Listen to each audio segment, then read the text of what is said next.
It was Survival Saturday around the Big Ten. The Buckeyes survived Camp Randall, and Penn State survived the Hoosiers. Plus, we have a four-way tie out in the West. It's crazy. Locked On Big Ten starts right now. You are Locked On Big Ten, your daily podcast on the Big Ten Conference. Part of the Locked On Podcast Network, your team every day.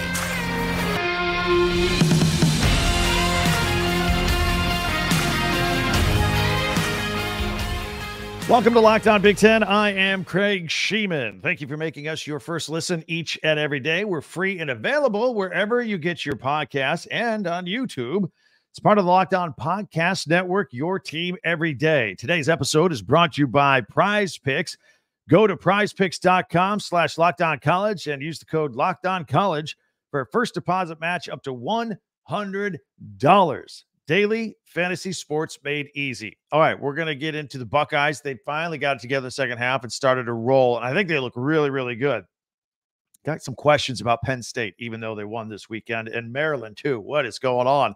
Got the rest of the Big Ten slate to cover, and our Big Ten top 10 from this weekend. See if my top 10 favorite moments matched any of your top 10 favorite moments over the weekend. And be sure to subscribe down below, please, and follow Locked On Big Ten for free wherever you get your podcast. That way you'll get the latest episode of this podcast as soon as it becomes available each and every day. All right, I thought the Buckeyes at Badgers game was super interesting for a lot of reasons, actually. First of all, night games at Camp Randall, they're always unpredictable. They really are. They're exciting, and you never know what's going to happen. And this one was the same. As a matter of fact, it started off as a turnover fest, right, in the first half. In fact, it was crazy. It was what kept the game close. For the Buckeyes, Kyle McCord, he fumbled the ball on the first drive. Badgers running back Braylon Allen fumbled twice, lost one of them. They got the other one back. Preston Zachman and Ricardo Hallman, a couple of interceptions of Kyle McCord. That actually prevented the Buckeyes from blowing this thing open in the first half and making it an interesting game on Saturday night. And the game was only 10-3 at the half, as a matter of fact, for the Buckeyes. But then Ohio State woke up and realized they were the better team. Also, they realized they have Henderson and Harrison. What a dynamic duo those two are. First of all, let's start with the running game for the Buckeyes. And, of course, Travion Henderson, he missed 3 games with the Buckeyes with an injury. He kind of glided right back into action, didn't he? 24 carries, 162 yards, and a touchdown. And he was a sight for sore eyes for the Buckeyes because even though they're deep at running back, and they've actually had a lot of injuries at running back, but they've got a lot of guys that they all do very well. But they just look a little bit better with Henderson in the lineup. He even caught 4 balls for 45 yards in this game. And, of course, there's Marvin Harrison Jr. 6 catches, 123 yards, and 2 touchdowns. Just another day at the office for him. But admittedly, that battle between Harrison and Ricardo Hallman, one of the best defensive backs in the country, that was pretty fun to watch. But in the end, Harrison Jr. got his stats as he does each and every week. He is absolutely amazing and a lot of fun to watch for the Buckeye fans out there for sure. All in all, speaking of stats, let's not forget the defense. The Buckeyes have now allowed more than 17 points all season. They continue to roll. They kept Wisconsin contained, and they are now 8-0 overall, 5-0 in the Big Ten, and they truly look like they are in midseason form, at least in the second half. And they ended up winning 24-10 in that game. So much more impressive second half than the first half. But when they're rolling, they're rolling. It's kind of like also when they woke up a couple of weeks ago against Maryland. They're kind of slugging it along and struggling, and then all of a sudden, boom, can't stop them. And they got that look to them. They're improving each and every week in many, many ways. And again, their problem the past couple of weeks was just being healthy and putting all their best players forward in that football game. As for the Badgers, they're in a 4-way tie atop of the Big Ten West. Braylon Allen, who I like him. He runs well. He blocks well. Did you see him pick up that safety on the blitz and just smash him? He was injured in the game, and I don't know how long he's going to be out. We'll find out throughout this week here. We'll find out for sure. Wisconsin is already thin at running back. They lost Ches Malusi earlier in the season. So, Badger fan, keep your fingers crossed on that one. You got the Hoosiers coming up next.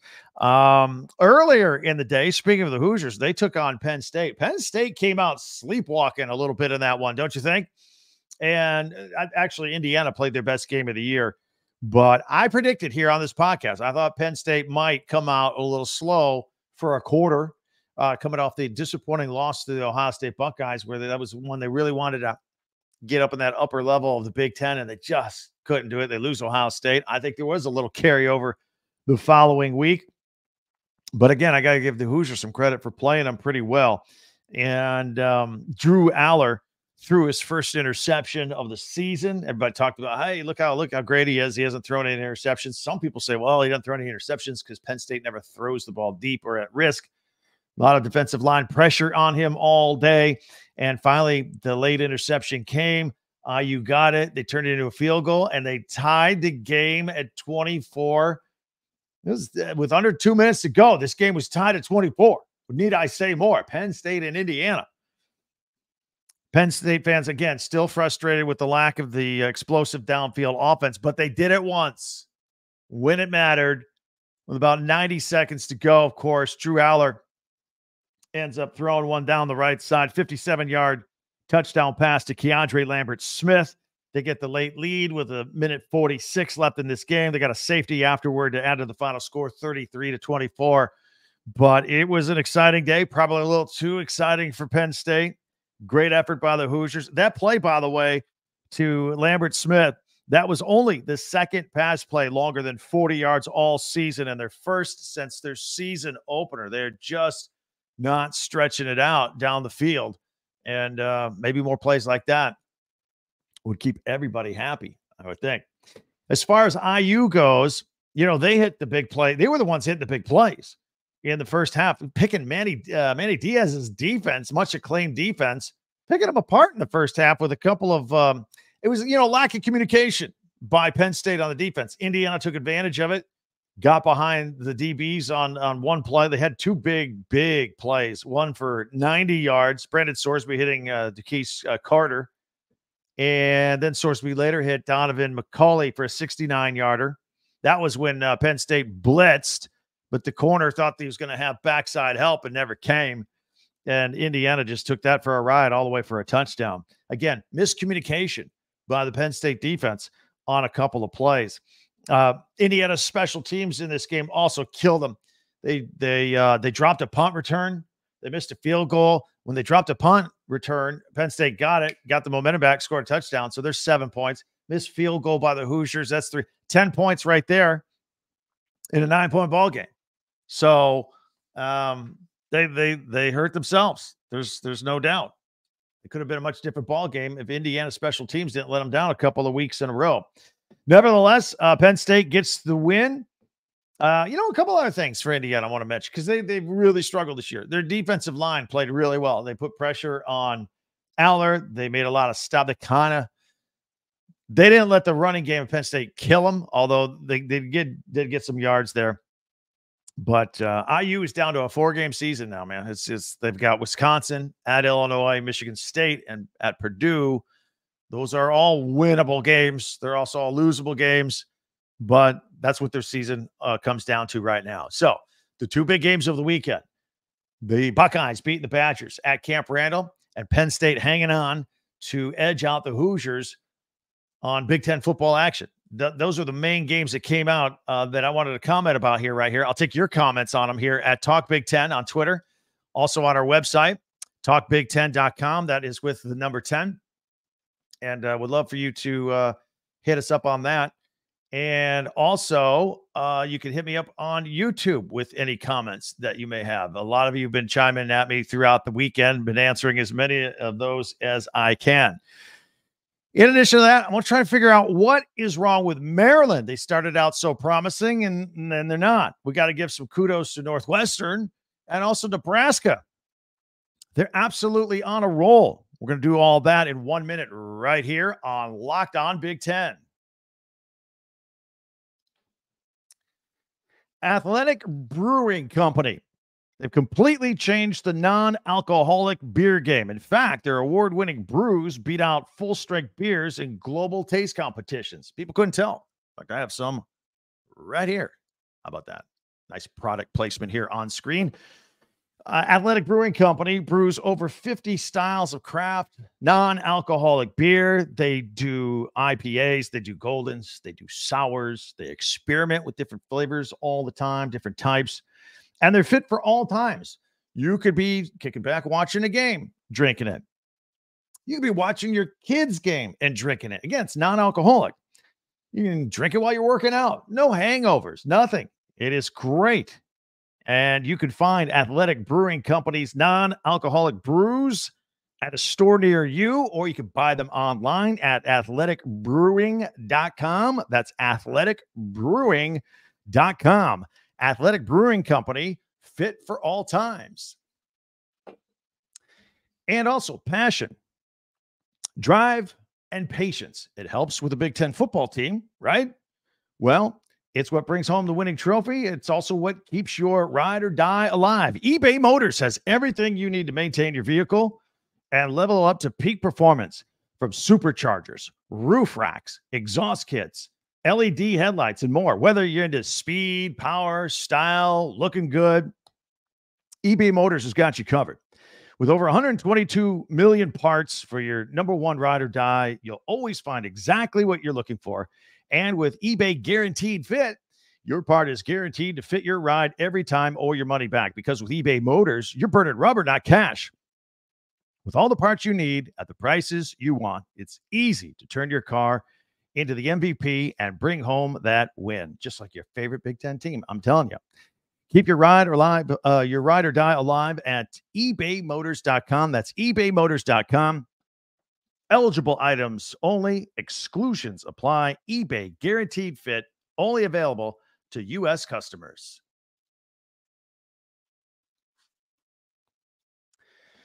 So let's talk about some other interesting storylines out of the weekend here in the Big Ten. We're going to talk about Nebraska for a moment. And by the way, they're one of the four that are tied in the West. We're going to talk about that at tomorrow's Lockdown Big Ten podcast, the four-way tie atop of the West Division. But Nebraska hosted Purdue on Saturday. Nebraska wins the game 31-14. Matt Rule, look out, guys. The Huskers, they've won 5 of their last 6 games. Remember, they started out 0-2, and everybody's, woe is me. Matt Rule, the new guy, he's not winning. He's losing one-score games like before, like Scott Frost. What's going on? Well, they've won 5 of their last 6. And one more win, and the Huskers are going bowling. First time in 7 years. One of the fans shouted out at Matt Rule when he's leaving Memorial Stadium. And he's like, hey, one more. We're bowl eligible. He's like, we're not stopping with one more. We got a lot of season left. Heinrich Haarberg has been a steadying influence on this offense, not turning the ball over as much when they had Jeff Sims under. Although Jeff Sims came in for a minute and fumbled the ball. So no good. Jalen Lloyd, 1 catch, 73-yard touchdown. Boom. It was the second catch of the season. Did that against Purdue. That was pretty good. Tommy Hill, a couple of interceptions for the Huskers off of Hudson Card. And the Husker defense held Purdue under 100 yards passing and 100 yards rushing. I believe it was 99 passing and 96 rushing. Tremendous job. Meanwhile, Hudson Card, I got to admit, a little bit of a disappointment. We hyped him up in the offseason. We were very curious to see how he was going to do transferring from Texas and going into Purdue, where they were going to air it out. And he's under-delivered. 16-32 in this game, 100 yards, a touchdown, and 2 interceptions. Purdue's now 2-6. Maryland at Northwestern. I want to talk about these two teams as well. This was a noon game on the Big Ten Network. First of all, Northwestern quarterback Brendan Sullivan, who came in a couple of weeks ago due to an injury to their starting quarterback, threw for 265 yards and 2 touchdowns, ran for 56 yards, and Northwestern beat Maryland 33-27. Nobody saw it. 19,000 fans. That's it. I think the weather was a little bad. I think Northwestern was a 2-touchdown underdog, and yet they ended up winning the game. And lo and behold, Northwestern is 4-4. You say, Craig, who cares? Why? Northwestern 4-4. What does that mean? Think about what this team has gone through. I talk about this almost every week on this podcast. They had one win last year. One. None on American soil, by the way.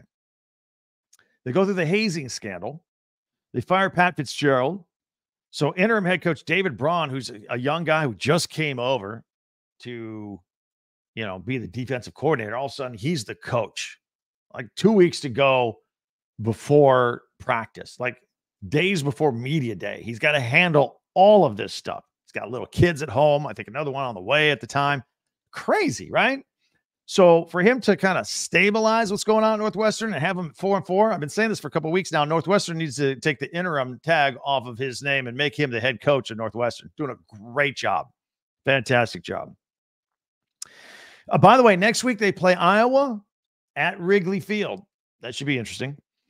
And I like the all-black unis this weekend. I didn't at first. I admitted this on our live show on Saturday. I didn't like them at first. It was all black. Black helmets, jerseys, pants, and then it had a really dark purple number, which almost looked black, outlined in a sparkly gold. I thought it kind of looked big time afterward. I got used to it, and I liked it. What did you guys think? Meanwhile, we got a bigger issue with Maryland. They started out 5-0. They wanted to tell everybody they were ready to compete for the Big Ten title along with Penn State, Ohio State, Michigan. Some people thought they were. We gave them every opportunity to prove themselves here and discuss. Now they've lost 3 straight, and they got Penn State next. How's that going to go? What's going on with Mike Loxley's team here? At least, by the way, that Penn State game is at home. They got that going for them. But, it's like they were up 3 games ago against Ohio State. Like, yeah, we're proving we belong. And then they had the door hit them in the face, and they gave up 27 unanswered points. And it's like that broke them. That broke the Terps, that stretch at Ohio State. They haven't been right since. So it's too bad because they are a good football team, but they are in a slide right now, and it's not looking too good. By the way, Talia Tagovailoa, he threw for 3 touchdowns this weekend, but he was sacked 6 times against Northwestern. I think that's their problem. We got Michigan State at Minnesota this weekend. Minnesota won that game 27-12. Miserable looking day in Minnesota. I'm down here in Florida. It's like 85 degrees, breezy. I'm watching this game. It's like snowing. It just looked miserable. You fans who went to that game, bravo. Way to bundle up and go. Ethan Kaliakmanis threw for 200 yards and a touchdown. Daniel Jackson, who I like, 7 catches, 120 yards, and a touchdown. And how about give it up for Jordan Newman? He's the running back.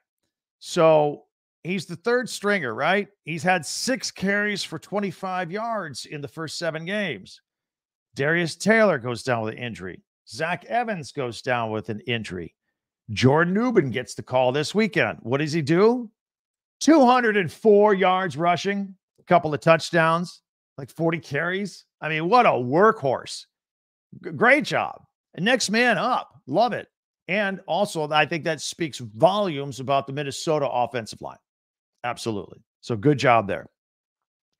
Gophers have won 3 of 4, by the way, and they're in the mix there, and that jumbled mix at the top of the Big Ten West as well. Meanwhile, Michigan State, Katon Hauser has been in for Noah Kim. It doesn't seem to be getting any better. Sam Levitt got some playing time. Is he going to be the next guy on their 3rd quarterback now? Harlan Barnett doesn't seem to have any answers. They've lost 6 straight since that team fired Mel Tucker. So it is what it is on the football field. It doesn't look good for Michigan State right now by any stretch. Well, okay, that's it. There were only 5 games this weekend on the Big Ten slate. We got 7 this upcoming week. So the bye weeks, fans don't like bye weeks, but they're in there anyway. I want to thank you guys for making Locked On Big Ten your first listen every day. And also those of you who check us out on the weekends. We go live. We went live at halftime of the Buckeyes and Badgers this past Saturday night. We also have the Locked On College Football Kickoff live show every Friday at 11 Eastern on this channel, Locked On Big Ten. So check it out. I'm on there for a couple of minutes too. I don't host it. I'm a contributor, as they say. But anyway, it's 11 o'clock on Fridays right here on the Locked On Big Ten channel. So I always make observations over the weekend. I kind of make a top 10 of things that impress me. I'll share them with you. See if you agree with what you remember from the weekend. All that is coming up on Locked On Big Ten. Prize Picks is fun. It is the largest independently owned daily fantasy sports platform in North America, and the easiest and most exciting way to play daily fantasy sports. It's just you against the numbers. You're not playing against anybody else. You're not playing against pros. The short of it is you group some players together and their stats, and you say more than or less than on the stats. And whatever happens determines that you're a winner, and you collect your winnings. Here's what you can do. I'll give you an example. Tonight's game, Monday Night Football. Got the Raiders and the Lions. And you don't have to pick the same players from the same game. I'm just using it as an example. For example, Josh Jacobs, running back for the Raiders. You can say Josh Jacobs, 60 yards, and Jared Goff, less than 2 touchdown passes. More than, less than, whatever you want to do. And if you get it right, your winnings roll in. You impress your friends. You impress everybody with your winnings. It's awesome. It's a great experience, and it's a lot of fun. And you could go to prizepicks.com/LockedOnCollege right now and use the code LockedOnCollege for a first deposit match up to $100. Again, go to prizepicks.com/LockedOnCollege and use the code LockedOnCollege for a first deposit match up to $100. Prize Picks, daily fantasy sports made easy.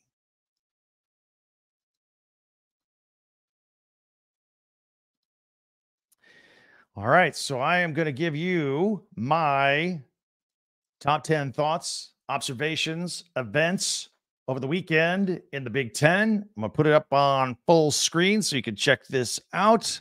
We can go through this together for those watching on video, for those on audio only. I will try and describe this in detail. Nebraska defense in at number 10. They held Purdue to under 100 yards passing and 100 yards rushing. I just mentioned that a moment ago. They're number 10. At number 9, Minnesota wide receiver Daniel Jackson. Just told you how much I liked him. 7 catches, 120 yards, and a touchdown in their game this weekend. At number 8, Northwestern coach David Braun. Told you a minute ago, they're 4-4. You got to give this guy some props. He took a disastrous no-win situation, and he's winning some football games, and Northwestern is competitive. So you got to take your hat off to them. Had the deck stacked against him. At number 7, want to give a shout-out to Northwestern, their defensive lineman, Aiden Hubbard. 3 sacks and 3 tackles for loss against Maryland here this weekend. At number 6, Penn State's Drew Allar and Keandre Lambert-Smith for their game-winning hookup, 57-yard touchdown pass with 1:46 to go. That is what ultimately defeated the Indiana Hoosiers, a game that was tied at 24 under the 2-minute mark. At number 5 on our top 10 observations, got to give a shout out to the Badgers defense. 9 tackles for loss and 2 interceptions against the Ohio State this weekend. Good job by the D. I think the Wisconsin defense has been largely underrated this year. We've talked about him here on this podcast. Others don't. At number 4, the atmosphere at Camp Randall. That is always fun. Whether you got, the whiteout at Penn State, or whether, Camp Randall at night, Kinnick Stadium at night, there are just some atmospheres that you don't want to miss. This was one of them on Saturday night at Madison. At number 3, give a shout out to Ohio State wide receiver Marvin Harrison Jr. 6 catches, 123 yards, and 2 touchdowns in that game against the Badgers. And also, we can't go without giving a shout out to Travion Henderson, the running back, 24 touches, 162 yards, and a touchdown. And number 1, the third string running back for Minnesota, called into action due to injuries above him. Next man up, Jordan Newman, 40 carries, 204 yards, and 2 touchdowns in the Golden Gophers game this weekend. Congratulations. This is it. You take a quick look at it. You can agree with it, disagree with it. Love to hear from you. Again, on our website, talkbig10, 10.com, at Twitter, at talkbig10, 10, or, of course, on YouTube with all the comments. So there you have it. That is a look at our top 10. Always fun to do to start off the week. Tomorrow we'll do the Tuesday tweets, right? Be sure to subscribe down below. Help us out. Subscribe, the little button below. It's free. It's quick. It's easy. No other commitment than just do it, and you're in the club. You'll get notice when this is released each and every day, first thing. And you can follow this podcast right now on your favorite podcast app, and you get the latest episode of Locked On Big Ten as soon as it becomes available each and every day. I told you we do the audio ones. They're out at like 4 in the morning, and the YouTube video ones come out about 6 in the morning, and you're good to go. You can watch them at your leisure anytime throughout the rest of the day. And we always appreciate it as well. The more you watch, the more it helps us out.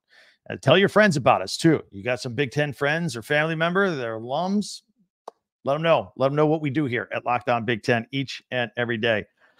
Tomorrow, we are going to look at that 4-way tie out in the West, trying to predict what's going to happen here as we go into the month of November in the Big Ten. Now, I want to invite you to check out our friends at the Locked On Sports Today podcast for the latest on everything else going on in sports. Have yourself a great day. I can't wait till we talk again the next time. I'm Craig Sheeman for Locked On Big Ten.